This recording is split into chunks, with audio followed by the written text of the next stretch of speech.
আপনার টিমকে অসংখ্য অসংখ্য ধন্যবাদ। এখন প্রশ্ন হচ্ছে স্যার, এখানে আমরা যে বিজনেস অ্যাডভাইজারি বৈঠকে যে আলোচনা হয়েছিল সেই মোতাবেক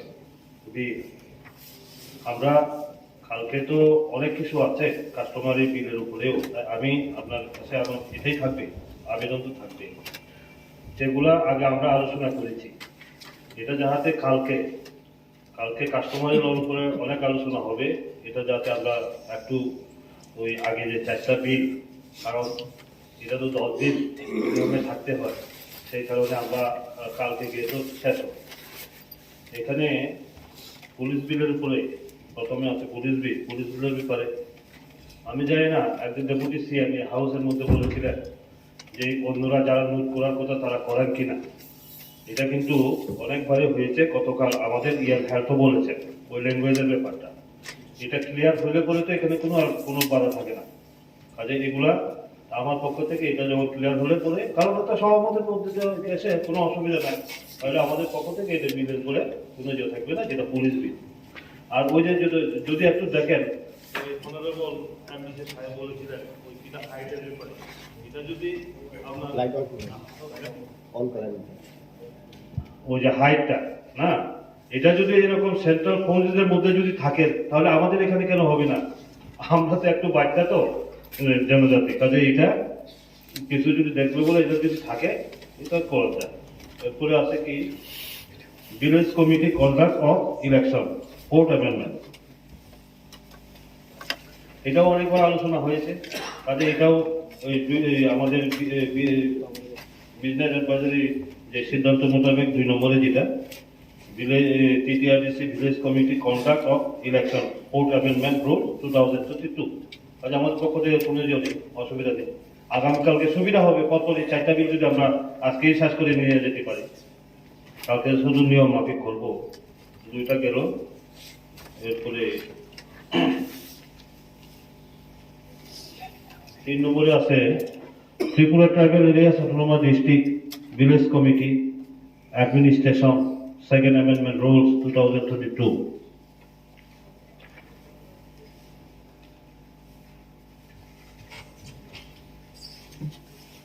এটা তো মোটামুটি হয়েছে, তাদের কোনো আপত্তি নেই, 3 নম্বর বিল মোটামুটি আছে। এখন হচ্ছে 4 number Tripura tribal area autonomous district village committee maintenance of register of ordinary resident rules 2022, এটাও মোটামুটি যদি আসে তাহলে এগুলা এই 4টা বিল কালকে যাতে আমরা, বেশি সময় লাগবে না, তাহলে 4টা বিল যদি আমরা কমপ্লিট করি এই যাতে, তাহলে অন্য দুটো যেগুলো আছে তাহলে এটা করে ডিসকাশনের সুযোগটা থাকবে।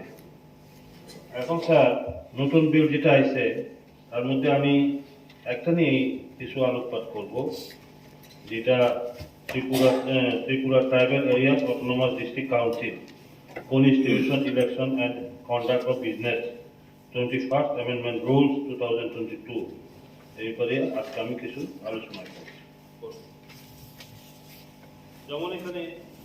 যেমন এখানে বলা হয়েছে আমাদের এখানে chairman council Tripura tribal area autonomous district council chairman,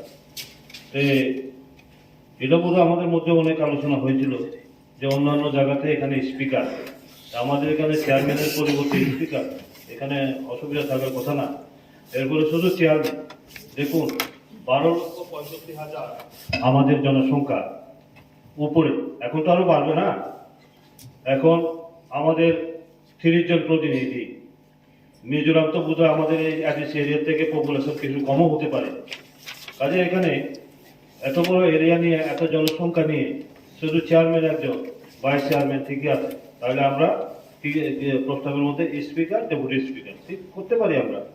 এখানে আমি সংযোজন করতে চাই যে house of the leader, house of the deputy leader এবং কি বলে শিপ হুইপ, এগুলোও থাকা দরকার, কারণ এটা সেমি অ্যাসেম্বলি, আমরা যদি এটার গুরুত্বটা বাড়াতে যাই তাহলে এখানে যেহেতু সেমি অ্যাসেম্বলি, তাহলে এখানে চেয়ারম্যান, ভাইস চেয়ারম্যান জায়গায় স্পিকার, ডেপুটি স্পিকার এবং তার সাথে ওই house of leader, house of deputy leader এবং চিফ হুইপ। এটা থাকবে ট্রেজারি বেঞ্চে।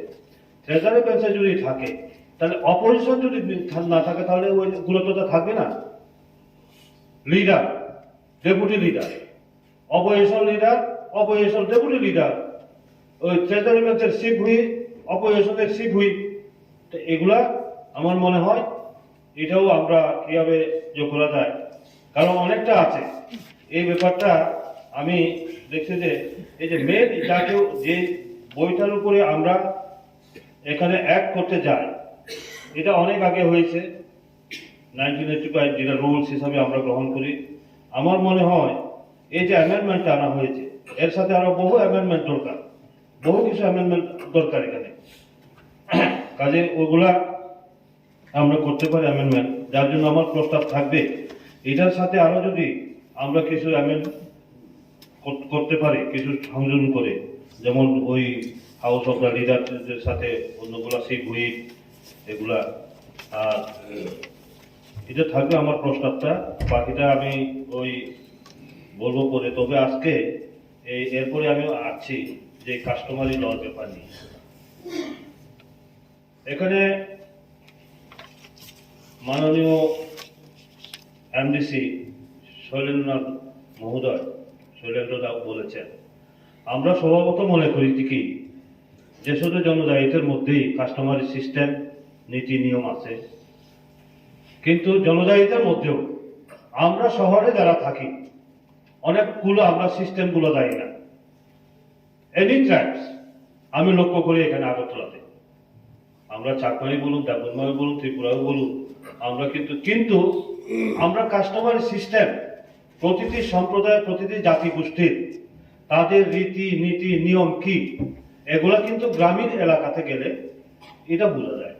আমরা আগে এই দেবুদা সহ ঘুরতাম, ওই কলইপাড়াতে গেছিলাম, অনেকবার যেতে গেছি, দেখি তাদের নীতি নিয়মগুলা কিরকম। কাজে আমরা এটারে যদি গুরুত্ব দেই, তাহলে এইদিকে শৈলেন্দ্ররা যিনি বলেছেন বাঙালিদের মধ্যেও আছে, কিন্তু শহরে যারা বসবাস করে নেই। কিন্তু আইডিসি এরাতে এটা খুব ভালো, আমার মনে হয় ভালো প্রস্তাব, যে নন জনজাতি, নন ট্রাইবেল থেকে যে প্রস্তাবটা আছে, ওনার পরিচয় আজকে কিন্তু এমডিসি হিসাবে।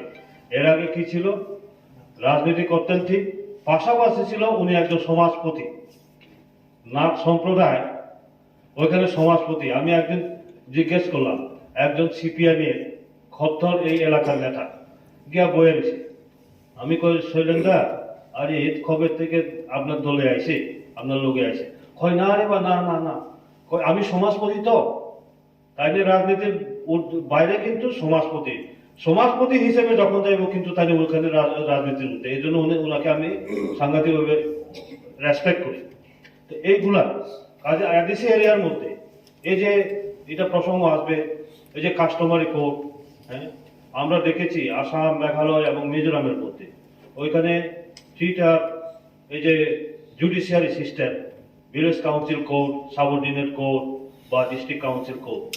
তাহলে এডিসি এরিয়ার মধ্যে আজকে যারা নন জনজাতি, নন ট্রাইবেল, যদি তারা এই সমাজ ব্যবস্থার মাধ্যমে পরিচালিত হইতে চায়, তাদের যেগুলা যে নিয়মগুলো, তাহলে পরে আমাদের এখানে খুব সুবিধা হবে।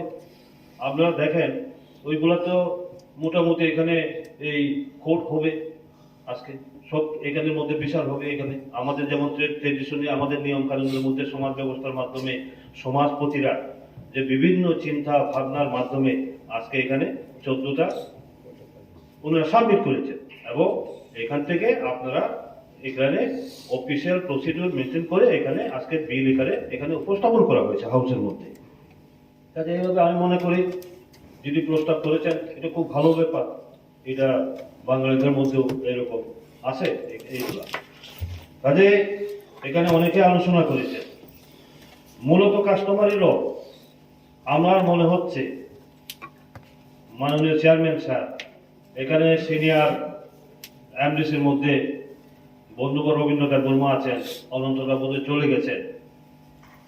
আমাদের তো উৎপত্তিটা হয়েছে এটা যে জনজায়গাতে তাদের রীতি নিয়ম নীতি এগুলা কিভাবে সংরক্ষণ করা যায়, তাহলে কোন মাধ্যমে করা হবে?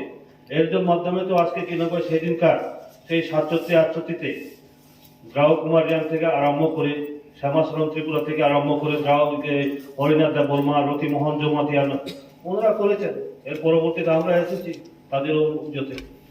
কারণ ভারত যখন স্বাধীন হবে, ইন্ডিপেন্ডেন্ট হবে, ইংরেজ ছেড়ে দিয়ে যাবে, হয় ভারতবর্ষে তোমরাই স্বাধীনভাবে রাজত্ব করো, তখন থেকে এই যে উত্তর পূর্বাঞ্চলে বিশেষ করে এক্সক্লুডেড এরিয়া, আসাম প্রদেশ যেটা জনজাতি অধ্যুষিত এক্সক্লুডেড এরিয়া, সেই এরিয়াগুলো নিয়ে আজকে স্মরণ করতে চায় রেভারেন্ড জিয়া নিকোলাস রয়কে।